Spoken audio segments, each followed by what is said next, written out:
Welcome to the SJ Child Show. This episode is sponsored by Water and Body Basics. Visit 3440 South, 5600 West, West Valley City, Utah. Mention SJ Childs today.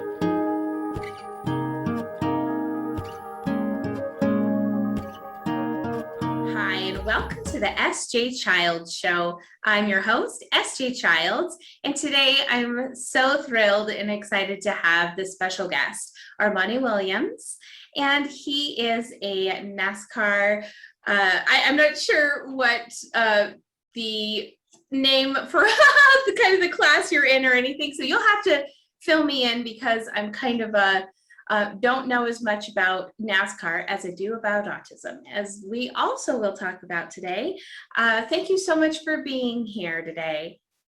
Thank you, and thanks for having me on. I really appreciate it. Oh, it's such an honor and a pleasure to have you here.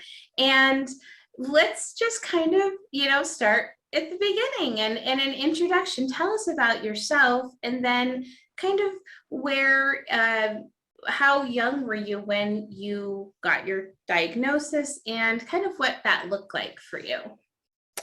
Yeah, so, for me, I mean, of course, I'm on the autism spectrum, and the time that I got diagnosed with autism, I was 2 years old at the time. So like being a young kid, I never really realized it at first, because I mean, just, all through life, I was just, thought it was just a normal.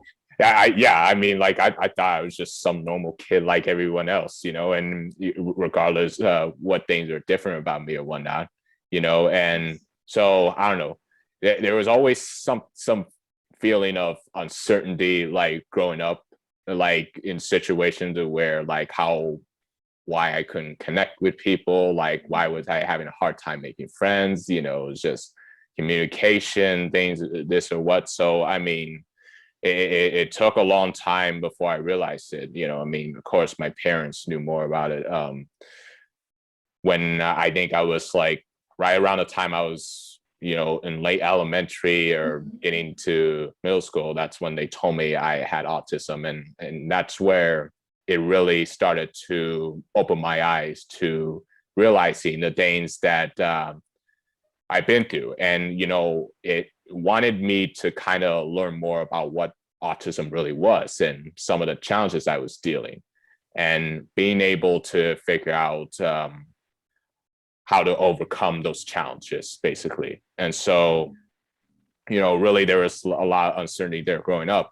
There was a lot of uncertainty of what, like, now that I knew I had autism, what was going to happen throughout my life, what did I really want to do, and so really, I mean, my parents, we try to look at a lot of activities, just things I would do as regards to sports, like football, baseball. But I mean, for me, as a young kid, I always liked cars, whether it was Hot Wheel cars or Matchbox cars. I would just play them on the floor or the kitchen table, kitchen counter at my mom's, or even at my grandparents' house.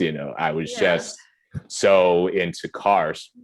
And then I started hearing about NASCAR, and I kind of thought to myself, you know what, this NASCAR thing sounds cool. I want to watch this. And so they always play them every weekend on Sunday. And the first time I ever watched a NASCAR race, like I was so, like I was just so into it. It was fascinating to see, one, how fast those cars are going. I mean, you're talking about 180, 190 miles an hour. I mean, they don't even allow you to do that on the highway. I mean, like, it was just insanely fast, and just how aggressive the drivers were as far as like the moves they were making, the game positions, and the paint scheme of the cars, just the way the cars looked back then.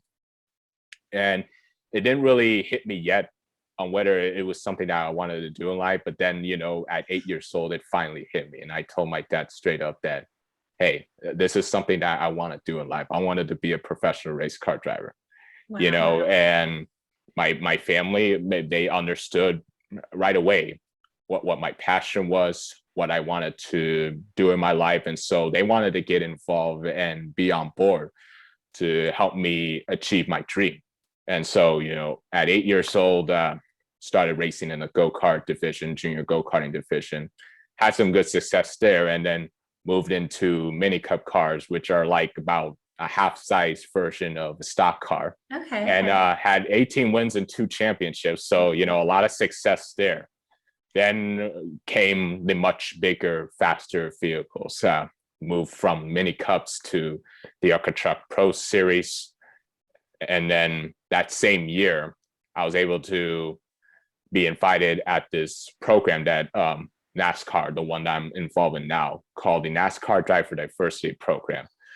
And, even though like the team that, excuse me, the team that helped organize it, I wasn't able to be picked to drive for their team. NASCAR saw the potential in me, and it was that kind of recognition to how I got my jump in NASCAR.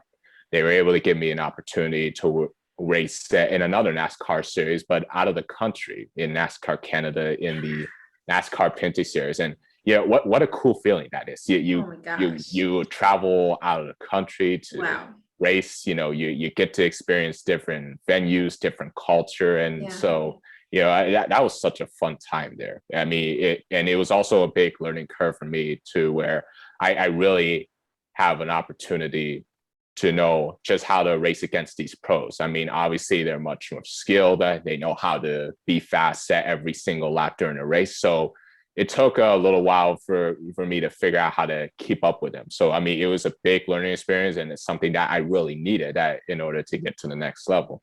Wow. And I came back to NASCAR in the US, and I think raced several races, like 6 or 7 races, and what was the NASCAR K&N East and West Series. That's kind of like fifth division NASCAR. And then I made a couple starts moving my way up to ARCA last year, where I raced at Phoenix, and then hometown track in Michigan International Speedway, where I got a top 10 finish out of it. And so like that was a pretty cool feeling. And right now with NASCAR, they got top 3 series of the NASCAR Camping World Truck Series, the NASCAR Xfinity Series, and then the NASCAR Cup. I'm now have made it to the top 3 divisions of NASCAR in the NASCAR Camping World Truck Series, and fortunately, I was able to make my debut just a few months ago at Gateway Motorsports Park, which is in St. Louis, Missouri, and I mean, had a really great run. I mean, mainly was just trying to finish the entire race, keep the truck clean and everything like that. Because I mean, every lap you complete, you learn more as you go. And almost got a top 20 out of that, my first time in the NASCAR Camping World Truck Series. So I mean, I felt pretty good about that. That's amazing. Yeah, and so for me, that's just kind of where my journey is right now. I mean, mainly, that's where I've always wanted to be. It's just anywhere around NASCAR, where it was in the NASCAR Camping World Trucks, the Xfinity or Cup. The Cup Series, that's basically every driver's ultimate goal. If they can make it all the way to the top, and that's something that I want to try and reach, but right now, like I've made it, and now it's just where does my career go from there? Like, now I want to try and build a successful career as to where I'm starting at right now, and see where it takes me as I go along. Yeah, definitely. I love the support your family is giving you throughout this process. That makes me so excited, because it's through that support of family that we can really guide our children, empower them to do their passions, to seek out those things that they love, just like your parents did for you, it sounds like. Do you have other siblings too? Yes. So right now I have a 13-year-old brother. Okay. And then a I think 8 or 9-year-old sister that I have, and then a 7-year-old brother as well. So I got about 3 siblings, basically. So you got a full family. That's wonderful.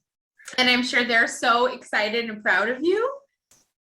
Yeah, I mean, they definitely are, I mean, especially my youngest brother, and now it's like I've gotten him into loving cars and loving NASCAR as well, and now he wants to go to a NASCAR race wherever I'm in it. So, I mean, there's definitely some That's cool. racing that I've brought to, my siblings as well. So That's so neat. What is your favorite place to drive? What's been your favorite track? yeah, I mean, that's a good question because I've raced at a lot of tracks out like over my career. But I mean, if I had to choose one, it would probably be, Michigan International Speedway. I mean, it's not, I mean, the track is a 2.5, almost a 2-mile track. It's very wide. It's very fast. You go like almost 200 miles per hour there. So like really, you're ripping it out there. But I mean, it's just, I think it's the fact that it's like close to my hometown. And like Yeah. I've been to, uh, races at Michigan National Speedway as a kid. I can even remember the first time my dad even picked me up from school, and he told me that he had a surprise for me. And so, like as he picked me up and we're driving, and I'm kind of thinking, well, I mean, heck, we're not even close to home. I don't even know where we're going. Like, where are we going, Dad? And then lo and behold, the surprise, we got to go to Michigan National Speedway for the first time to see, Cub Truck Series practice. I mean, it was just, and I've never got to see cars go around at a track in person. I've always watched them on TV. So that was just a really, really cool experience just to see them fly by like every lap. It was so cool. That's kind of how I fell in love at a track like that. And eventually I always wanted to race at that track. And I finally got that opportunity last year to do it. But, now I want to do it even more because I want to have more chances to where, I can eventually win at a track. I mean, of all the big races there are in the world, like, there's races like the Daytona 500, there's the, Indianapolis 500, races like that. There's just something about racing at a track that's close to home that just makes it even special, that it just motivates. Right. And it just motivates you to want to do really well. And, you want to win more at that track, because it's just so close and dear to your heart. And so I would say Michigan International Speedway is my favorite track of all the tracks I've raced on. I love that. That's a really nice, and go Michigan. I've heard amazing things about Michigan, by the way, in my few interviews that I've been doing lately. Armani Williams, who was a basketball star from Michigan's also. And so, yeah, in fact, I was just in touch with him today. That's fantastic. Michigan.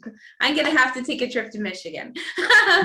Well, I have a question that it came from my husband, and like I told you before, he also is on the spectrum, and so I love to hear his perspective. And I made him, come up with some of these questions because he thinks a little bit outside the box. And so his cool question is: when you're driving at 200 miles an hour, are you using more of your peripheral or your focused vision? How do you do that? Yeah, I mean, it's a pretty interesting thing because, with most people with autism, it's like we tend to have a laser-like focus on things that really interest us. So when something catches our eye, we never want to take our eyes off it. We just want to be involved. We want to kind of like learn more about what really what things that makes us excited, and so I think for me, when I get inside the car and I crank up that engine and roll out on the track, I mean, you talk about 200 miles an hour. I mean, things can happen within like a snap of a finger. And so I think it's more of like a focus vision. You got to be really aware of your surroundings, of what could happen, what's happening in front of you, whether it's like a car you're trying to catch or an accident that may be ahead of you. You got to be 2 steps ahead and be prepared for what's going to happen, not only in front of you, but also behind you, or even cars that can be next to you, because it's just, it's that focus precision that's always so important. And it's just something you got to be prepared for at 200 miles an hour, because you just cannot lose focus. You can't be distracted by many things. You just gotta, just be laser in Yeah. what's really happening out there. Oh, I can imagine. I mean, that's really, really, really fast. So, so another interesting question he had, because he, like the same as you said, when he has a passion for something, he locks onto that passion and he like absolves himself in it and completely like he masters it, to be honest with you. And so he was also wondering, do you feel like there will ever be a time where you'll master driving and maybe like lose your passion? Or is it sounds like though for you it's like been a whole childhood and lifetime passion? Yeah, I mean, I think when you fall in love with something, especially like I did at a very young age, I mean, it's very hard to kind of like let that go away. I mean, like even I want to be able to be a professional race car driver, race for as long as I live, really, you know. But Yeah. like even when that time may come, I don't think that love and passion for, you know, what I always grew up, you know, wanting to do is ever going to go away. You know, I may still want to try and be involved in a sport in every way, shape, or form, whether it's, you know, because I mean, for me, being a driver, I also want to learn more about the mechanics of a car. I mean, these are Yeah. 3,400 pounds that were going 200 miles an hour with, that we're messing with. That I feel like it's important for me to learn how they work, as far as like the engine, the chassis, the transmission, and everything. Like I want to be a little more hands-on with that. And so maybe down the road there's a case where I want to be involved with something like that. And you know, a lot of people have talked about, like every time I speak to them, they always mention about my voice, how I should be like a radio person or Nice. and I always thought, you know what, I've seen drivers that retire be up in the booth commentating the race. Maybe that's something I'll think of doing. It's just anything that I can still stay involved in a sport, even if I'm not behind the wheel. It is something that I want to do. And so really that's things I think about. So just that love for racing and NASCAR itself, that's never going to go away for a very long time for me. Yeah. Do you have any other hobbies that you enjoy doing that people might not know about outside racing? Yes, I do. So one of the hobbies that I like to do is I actually like to cook at home for my family. Oh, wow. I love cooking. We're going to have to exchange some recipes. Right. It's like, for me, it's just, I try to look up a recipe on Google, because you can Google anything these days. Yes. So like, yeah, I find a recipe that I like to make, and then we just make it. And, you know, I think for me, it kind of goes to show my appreciation for my family, what they've done for me. So that's another way that I feel like I want to do something for them. I also like to, you know, watch movies at a movie theater. So anytime there's a cool movie that comes out that I want to see, we'll go see it at a theater. And so I like to watch movies. I also like to take vacations whenever I can take time, just somewhere warm, somewhere that just feels like, you know, I want to, like, you know, be on a chair, like resting at a beach, resting at the pool, you know, love it. Things of that nature. And so I like to, you know, go on vacations. I like to listen to music a lot. And then, you know, I won't say that like I can sing, but you know, I can probably dance a little bit. That's the only thing I can do. So I mean, those are kind of, yeah. So, you know, those are kind of my hobbies, things that I enjoy doing off the track. I love that. And something else you do that does involve the track, but also off the track, it sounds like, is your Race for Autism Foundation. Let's talk about that and how that got started and what you do as the foundation. Yeah, so the Race for Autism Foundation really started several years ago. I would say back in 2015. You know, I mean, as I was moving up in racing, because of the fact that maybe I had something that no other driver has, like someone who has a disability that's trying to live up to his dream. We felt like we needed to try and make some sort of a bigger impact, a way to where we can help get back to the community. And so, you know, me and my family, we had long talks about it, of what we really wanted to do. And so we ended up, you know, creating the Race for Autism Foundation. a nonprofit organization that not only uses My Racing as a platform, but like also to help bring back awareness, inclusion, and understanding for autism, and the things that I've been able to do, like really, I go and so like for me, like whenever I would be at a race, we always tried to contact a local autism association or community group that could be near a race that we're at, and provide them with free tickets and just give them an opportunity to just spend a whole day at the track, just to kind of experience what being on race day is like. Some of the things that they could probably enjoy, like looking at the cars, selling the engine, things they probably don't like it to see a lot, so something for them to enjoy for fun. I've had an opportunity to speak at a lot of autism associations as well, with the Autism Alliance of Michigan, as well as the GMABLE program, where I got to speak with parents who have someone in their family that has autism, play place for autistic children in Sterling Heights here in Michigan. We got to speak to kids and volunteers that are a part of that deal. And it's just so many things. And it's just a way to where not only can I share my story and the experience that I went through, but to kind of help give individuals, families, and children who have been impacted, just a reason for hope, to like help them understand that, don't ever let autism back you down. I mean, just because you have autism doesn't mean you can't create a much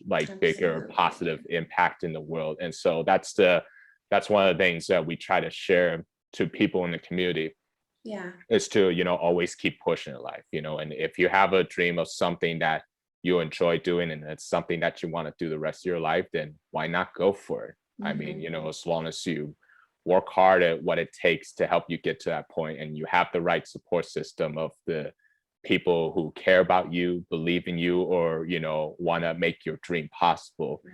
And just be able to continue to believe in yourself no matter what, stay encouraged, determined, and humble. And when you can do those things, many possibilities will happen, and your dream will eventually come true. And so that's one of the things that the Race for Autism Foundation is about. It's just to kind of help find people who've been impacted by autism, help them find a path forward in life, that there's a light of hope at the end of the tunnel.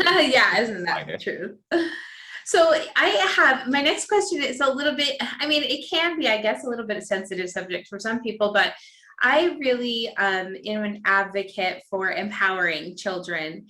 And I believe that some of the language that they use in diagnosis processes and things aren't empowering, and kind of leave us with a perception of autism and some other neurological, neurodiversities that I just hate using the word disorder. And for me, it's just very disheartening. And I see my husband and my children, and to me, they do have challenges because they think differently, but I just kind of wish that they would say an autism, the new thinking process, or a different thinking process, rather than that. Has that ever, been something that you thought about, or not at all?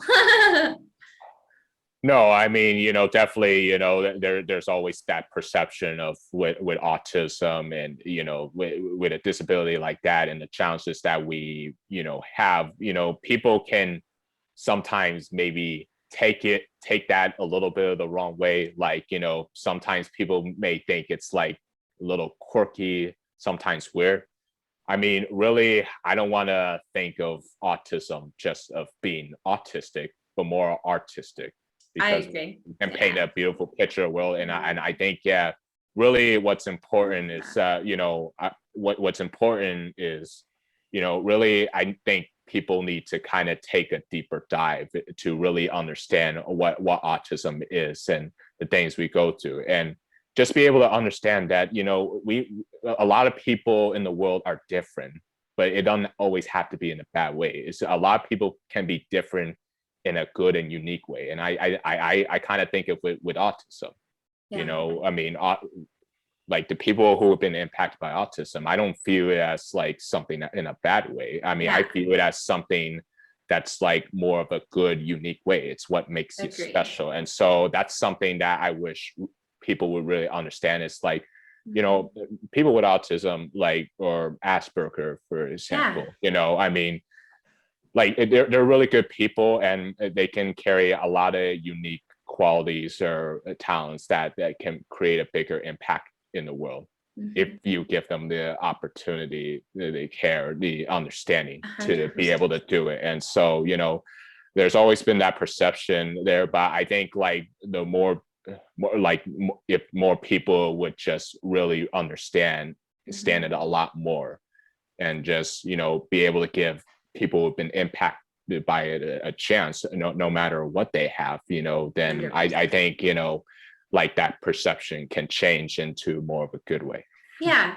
And I like that there's more in, you know, the eyes of the people, if you will, like more people coming out and saying, yeah, I'm autistic, Elon Musk, Dan Aykroyd, like some really cool, crazy people that it gives a great sense of what autism is. You know, I like to think and say to people, the human race is made up of 100% diversity. Like when we start recognizing that and putting that together as a whole, then we can just be together as what we are, like humans that are, you know, together. I love to think of it that way. Like for me, that's the way I teach my children. I hope that they carry that message to their friends and their children, and, you know, on and on. So pioneering, right? We all got to start somewhere. Yeah, definitely. I mean, it's just kind of the way the world is, you know, nowadays. And, you know, it's just, you always want to find ways to where, you know, we can share this world together, no matter our differences, you know, because we're always going to be different in many ways.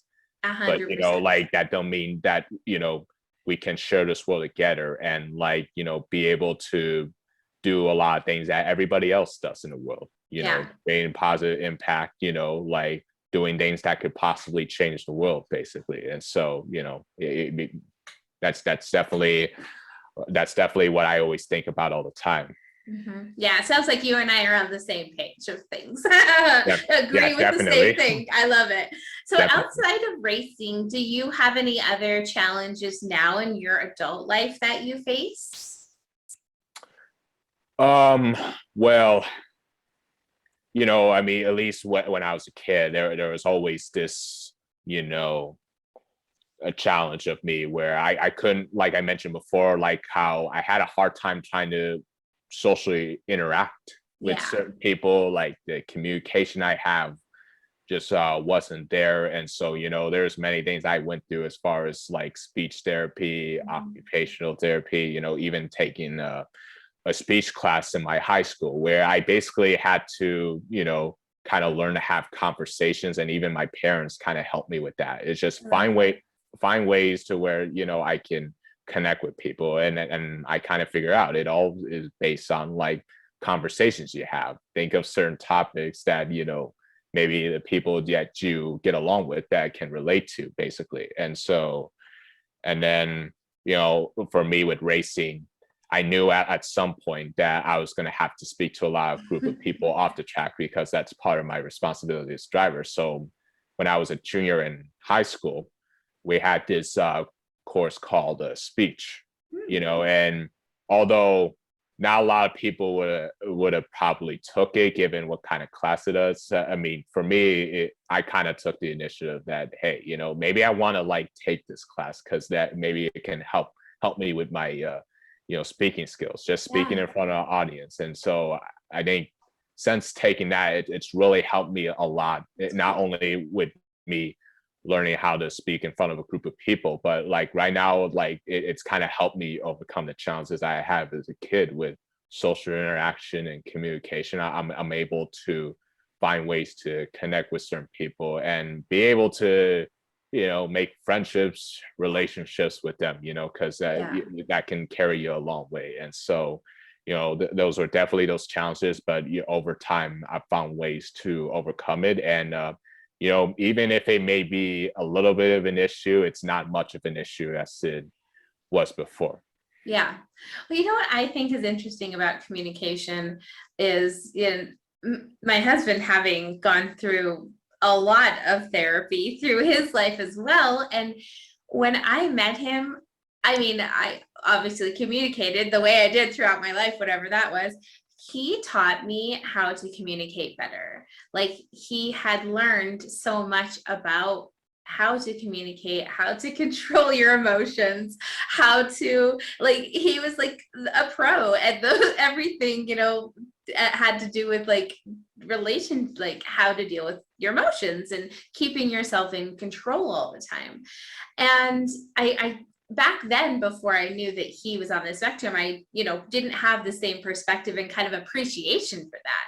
But now I can look at it as a whole and say, oh my gosh, like he taught me how to communicate better. He taught me how to, and I was a professional. I did like professional jobs. And so that was fine. I could hold my own professionally. But I think as far as learning how to be a better person and have self-control and things like that, just in the world in general, it was all thanks to him, and all thanks to him being on the spectrum and having had so much time learning how to communicate himself. So it is a beautiful thing, and I'm so glad that we can bring this message together. So I have one final question for you, and that is, and you kind of answered that, like after racing, what does that look like for you as far as maybe doing, like you said, the now I can't think of it, the talking about it, or you know what I mean, up in the booth, what are they called now? My brain is not there. Yeah, it's all right. I can reiterate it again. So I mean, I think 20 years from now, like hopefully, like that's how long I've been racing for, professionally, like that's kind of how long I want to be driving a race car for, 20 years, maybe even a little longer. I mean, just how long can I carry my career on before it's time to hang up the helmet? And then what are things that I want to still stay involved in the sport, like, whether it's being on a team, like learning how to work on cars. So a little bit of being a mechanic, say, or maybe even being a commentator up in the booth. Commentator. That's there it is. There's the word I was looking for. Definitely. Silly. But another thing I wanted to mention too, but like even after that, I still want to kind of help like create a bigger impact to people in the autism community, be able to like speak out to groups, just to kind of share the message that I've always been carrying, sharing my experience and, being able to like give them some, wonderful advice that they can take for them the rest of their life, just to, help them find some hope along the way. And so that's something that I want to also continue to do as well, even after racing. Yeah, definitely. You sound a lot like me in that I think that talking about autism and really advocating for it is a lifestyle. It's not even like a hobby or something you do off the side. It's just something you do naturally all the time as yourself. And right. I do the same, and I love it. I'm so grateful and appreciative to have you here today. I'm excited that we got to talk to one another and meet like this. So thank you so much for your time today. Yeah, thank you. I mean, this has been a lot of fun. I'm glad we were able to like talk about these things. So I've really enjoyed it. Oh, great. I'm glad you had fun and you felt comfortable, and it's a lot of, it's a great community to be a part of, the autism community. I kind of felt like sometimes it's like a special club that nobody else, is a part of, that we have this love for one another and a commitment and support for one another. So to your parents, thank you, and tell them how grateful and proud I am that you are such an amazing young man, and you're doing such amazing things for the world. And I know you're going to be a world changer, because I know you already are doing that. So bravo to you. Yeah, thank you. I mean, yeah, you definitely mentioned about family. I think it's so important to, rely on your family, especially when it comes to things that you want to do in life. Like, I don't think I would have been where I am today without them. So I just appreciate all the support that they've given me, like doing everything they can to help me achieve my dream, and so family is always important, because they'll always love you, they'll always care about you, believe in you. So, whenever something comes up of what you want to do, they'll always be by your side. They'll always be there to help you out. And so, that's the kind of appreciation you want. Definitely. I love that. If people want to find out about the foundation, is there a website that we can go to check that out? Yeah, so I have a website called teamarmaniracing.com. Right. So not only does it talk a little more about me, but like, it'll also talk about more about like my foundation as well. Like if you want to get additional information, as well as, follow me on a few social media platforms like Facebook, Instagram, and Twitter. Anywhere I'm on the go, whether that's, on the racetrack or off the racetrack, doing, activities, days that like that nature, so all those things, yeah, you can find there, as well as like learn more about the foundation and the things that we do. Wonderful.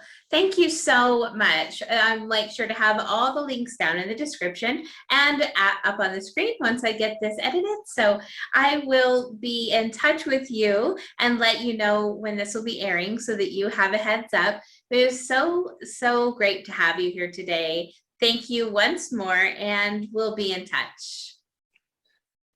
Thank you. Thank you for having me on your show. Bye.